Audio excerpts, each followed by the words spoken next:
Good Monday morning! Today we are continuing our series of unit testing. You can check out the full episode playlist by clicking there. And today we are continuing with exploring and mocking. I am MPJ and you are watching Fun Function. Nothing of you is your friend. It is your friend.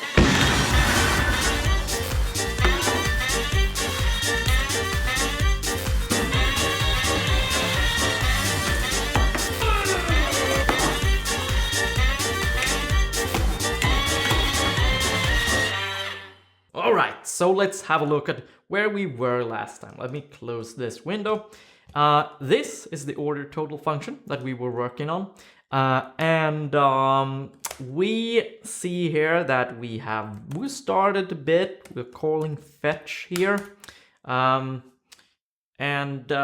it's not doing much. We also needed to start doing some response parsing here. So I think that that's what we're going to continue with. I'm also going to open up the sandbox so that we remember what we're doing here. So this is the way you do a fetch call. You call fetch with an URL and then you parse the response. In this case, we're going to parse it as JSON, and then we're going to extract the VAT rate here. Okay, so we have our fake fetch here. And what we want this to do is return the promise that resolves to a response. So you see here fetch that returns a promise, and that promise resolves to this response object, which in turn has a JSON method on it that in turn will actually also return a promise that will resolve to this data here. So, let's just do that actually. So fake fetch will return a promise that resolves to a response object. This is a response object, and that has a JSON method that in turn resolves to, rather it's a promise, returns a promise that resolves to, I've switched to the wrong one, sandbox, resolves to this thing. So it's data rate standard value. Let me copy that so that can just help me here. Resolves to an object that has rates, which in turn has a standard rate, which in turn has a value, which is going to be 19, perhaps. I made a mistake here, promise.promise. I am drunk. Let me fix that. Promise.resolve is, of course, what I meant. Anyway, given this, then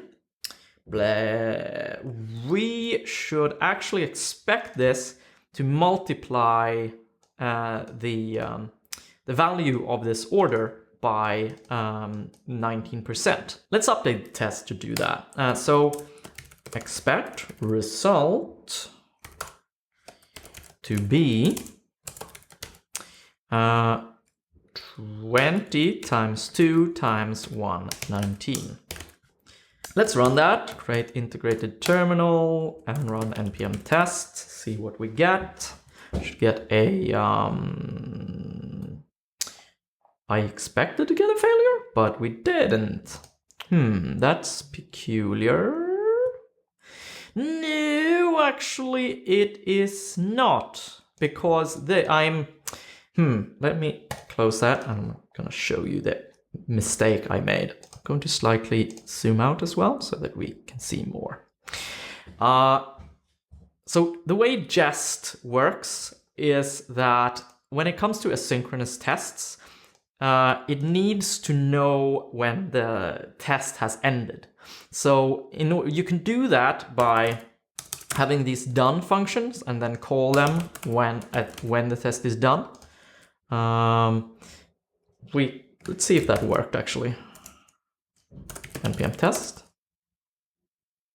Yeah, that worked. But that's not the way we want to do it, because it can also, instead of using this callback pattern, we can just return this promise here. It's a bit more, you know, promises are nice. It's a nice API. It's better than the done thing. So jest will, cool. So these will throw an error, and that will propagate up the promise chain, which jest will then handle. It's very sleek. But either way, we have a problem here. We expected the value to be something like this, but we actually received 40 because we have no code for this. So let's see here. The fetch, let's implement this, will return a promise that resolves to a response, and response has a method called JSON that we can call, which in turn returns a promise that resolves to some data. And that data will have some rates, and one rate, that is the standard rate, and that will have a value of 19. So let's go back and implement that. Data dot rates, and it's the standard rate, and it has a value. See there. And then we will use that that rate, and we'll actually copy this for now, and multiply that with 1. Hang on. So we'll take that times. Let's just do that for a minute. We'll fix that. Won't work, but we'll fix it later. Let's just make some progress. See what that turned out to be. Cannot read property then of undefined. Where was that? Order total, line 3. Oh, we didn't get. Oh, this is the happy path. We have a bunch of tests failing now. Let's actually disable all of the tests and focus on one at the moment, because it's very nice in programming to solve one problem at a time. So adding it only to the jest means that it will only run this test, which is often very helpful. So let's see. Right, now this fails. All right, it's still just returning 40. Yeah, it's because we're not actually returning this promise here. It just makes this request, and then it proceeds to this line here, which is not very useful. So we press return. Cool. Let's run it again and see if that helps. Oh yeah.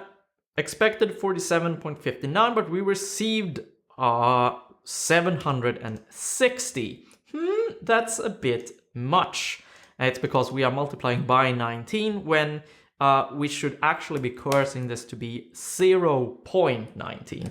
So I think that if we divide this by 100, I think that's correct. Is that correct? Yeah, maybe. Let's see. Run npm test again. No, that becomes 7.6. No, that's because we are not multiplying by 0.19. So let's actually do 1 plus 0.19. See if that helps. Hang on.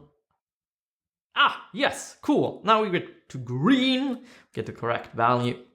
I keep typing npm test here, but I just remember that we actually have defined an npm watch as well. So sorry, npm run watch that will auto run every time we save. All right, so there's some duplication here. Don't worry, we will deal with that eventually. But for now, just put a pin in it. We will be removing duplication, but not until all tests are green.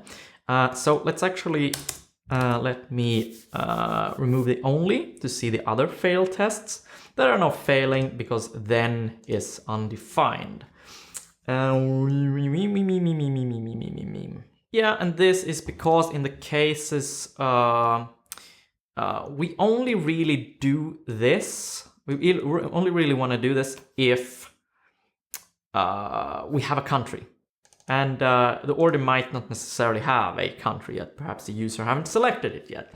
So we want to just have an if statement here and do order dot country and just wrap this thing in that. Hang on. Wow. There we go.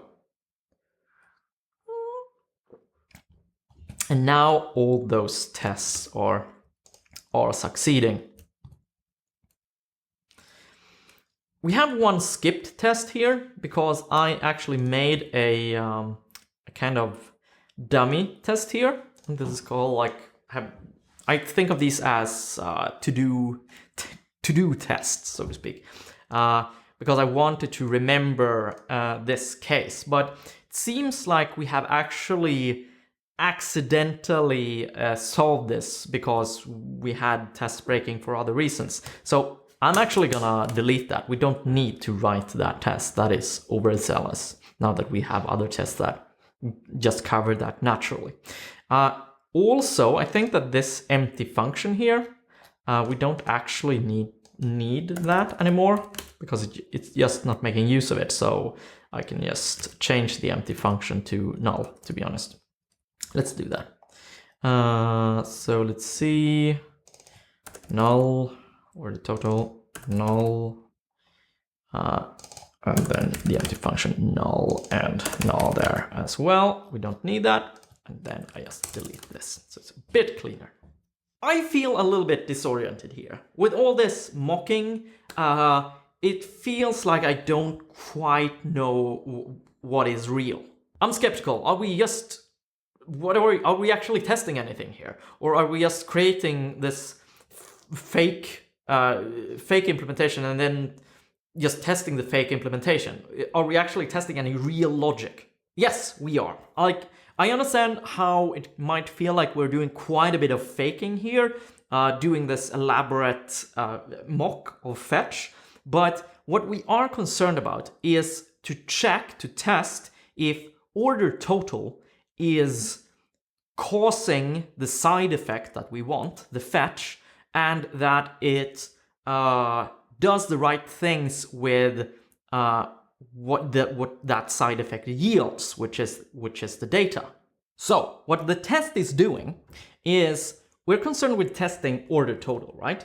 And what order total does is it causes this side effect, fetch.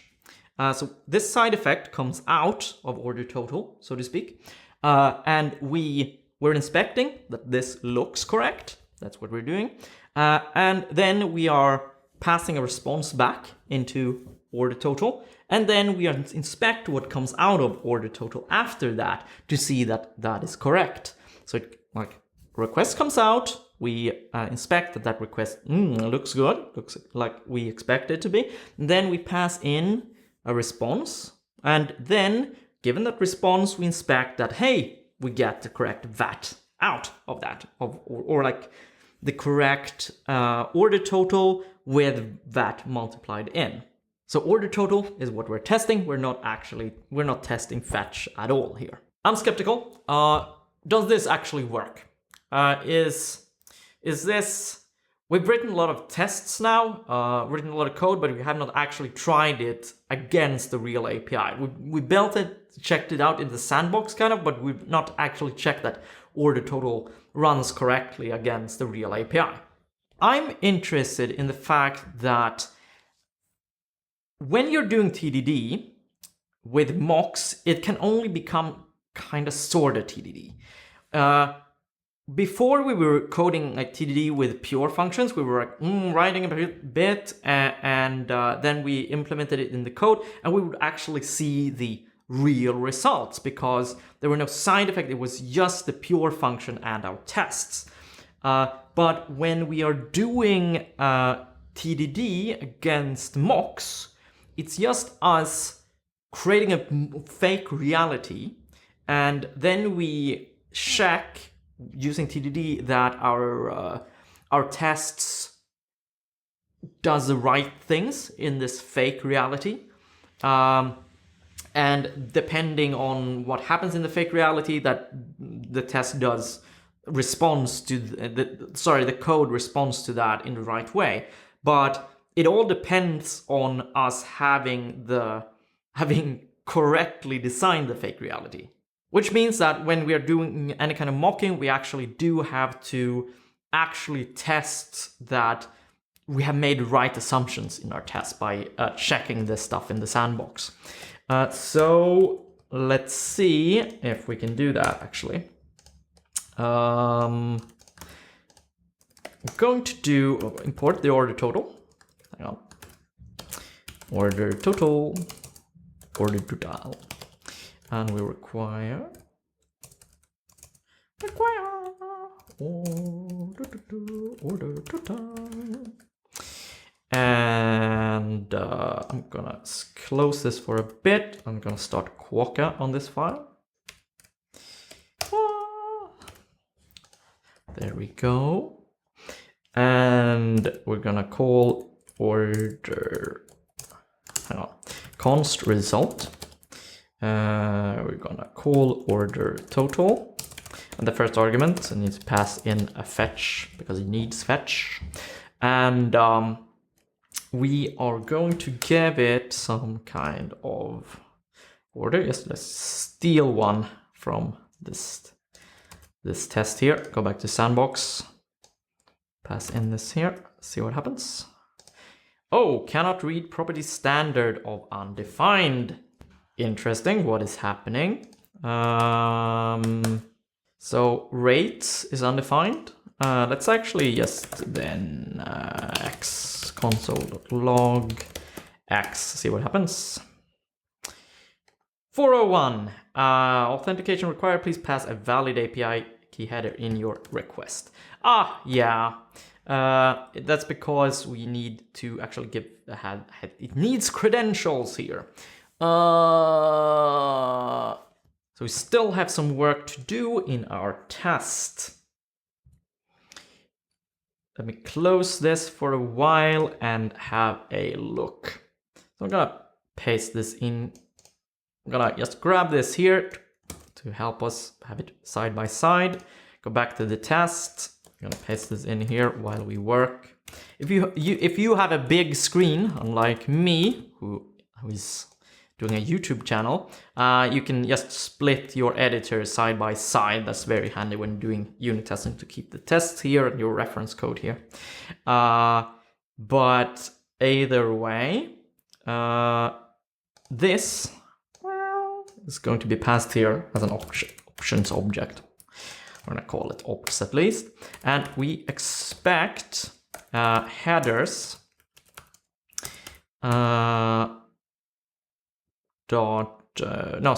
we expect opts to have headers, and we expect that to have an API key property, and we expect that to be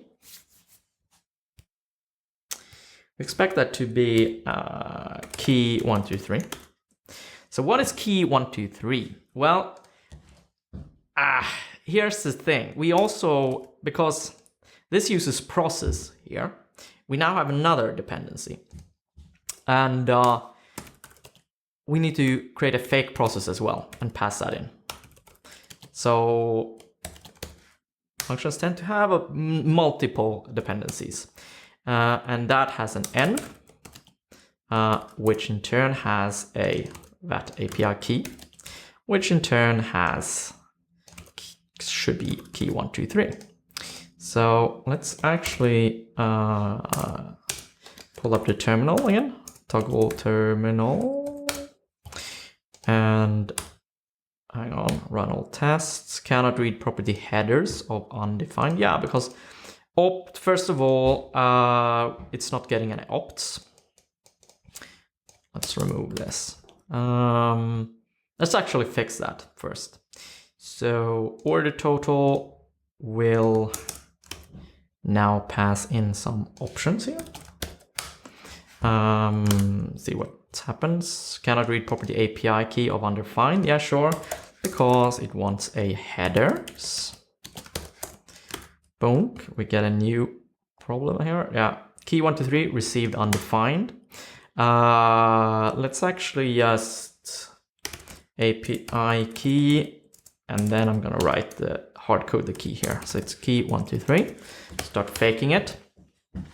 But we can't hard code values like this. So we're going to proceed with we're actually gonna pass in process here. This is the process object. We inject that. Now this will break all other tests. So let's actually disable everything but this now. Going back. And cannot read property country of undefined. Hang on, what is confusing me here a little bit? Yeah, we actually have to pass in the fake process, otherwise the argument order is incorrect. Fake process, cool. Calls that API correctly, it's green, but that's because we have a fake value here. I'm gonna use the actual value from process. Process env what was it again? Hang on, going back to the test. It's that API key. Oops. And it is green. Cool. Let's just change this. Just make sure that it breaks correctly. Yep. Awesome. We're gonna remove the only, and then we're gonna see that, oh, all the other tests fail. So that's because they don't have a process object. Because these don't use the fetch, we can just pass null in here as well. They don't make use of these test cases. So just gonna do null, and we have 5 passed. So now it actually uses the correct that API key. So let's try this again. Let's try this again. Cannot read property country of undefined. No, okay, of course, we need to pass in the process in the sandbox as well. That way. All right, cool. Yeah, we cannot read property standard of undefined. Let's see what is happening here. Let's check this again. X happening console.log X. Let's see. Oh my god.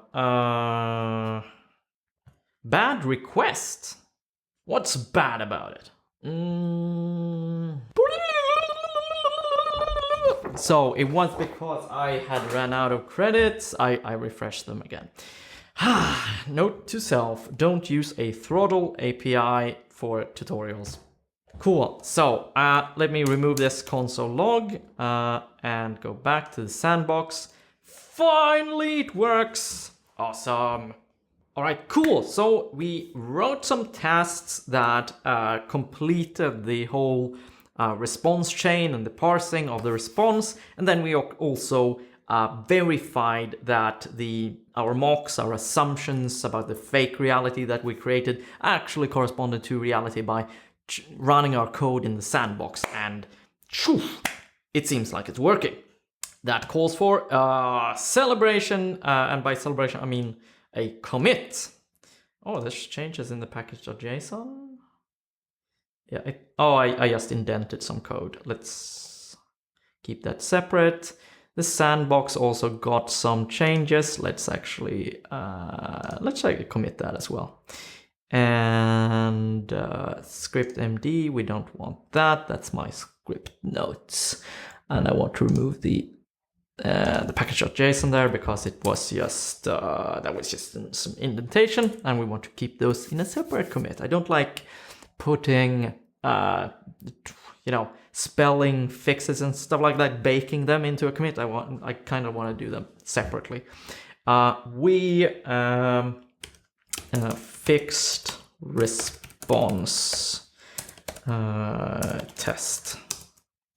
Ugh. Commit messages are important, but not that important. Well, they are. I think they're really important, but this is not a tutorial about good commit messages. Anywho, let's still do this derailment and fixed indentation issue. I know I'm being inconsistent here, but anyway, let's see. So this is what we added here. Some nice new response parsing.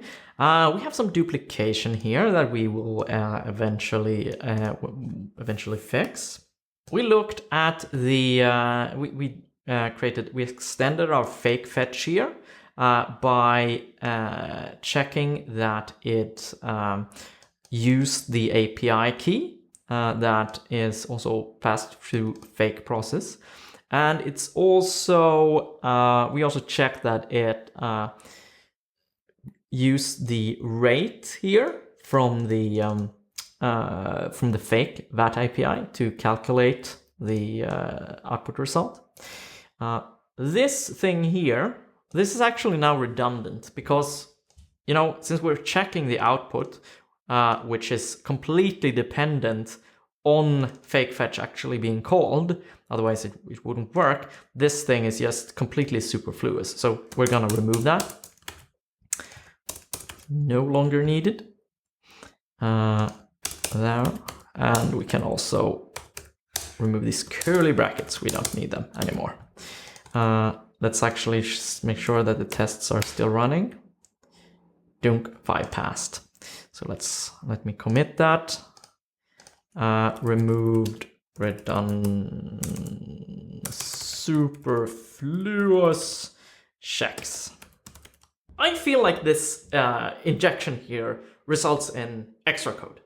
If we were not unit testing this and requiring this thing here, it would that would mean that order total could just have required this on its own inside of itself. It feels like the injection mechanism adds a little bit of extra code, and extra code, it makes me feel, yes, it's a little bit extra code, but it's not a lot. It's pretty nice. It's pretty clear what is happening here. We're requiring a fetch, we're passing it in. It's very easy to follow how the injection happens, processes here. There are other ways we could achieve it. We could use some kind of messing around with globals and stuff like that, but it wouldn't really be easier to follow. It might save us a little bit of code, but it would still, it feels like it would be more brittle. I like this because it's extremely straightforward what is happening. Jest does have an ability to override requires. So if we used fetch inside, like the require inside of order total, we could use that, but we would still have the problem with process, which is a global variable. So we would have to mess around with that global. One advantage with this is that it makes all dependency mocking behave in the same way, which I think is pretty nice. And I think that's a good point to end this episode. It's getting kind of long. If you have any questions, confusions, or wonderings, or suggestions on where we should go next, just post a question down below in the comment field, or if you are a patron, you can post it in the Fun forum. There's a link in the episode description for a topic dedicated to discussing just this episode. You have just watched an episode of Fun Function. I release these every Monday morning, 0800 GMT. If you are watching from the future, you can check out next week's episode here. And if you're watching from the present, you can click here to subscribe so that you don't miss that episode. You can also turn on notifications in the YouTube app if you're forgetful. I am MPJ. Until next Monday morning, stay curious.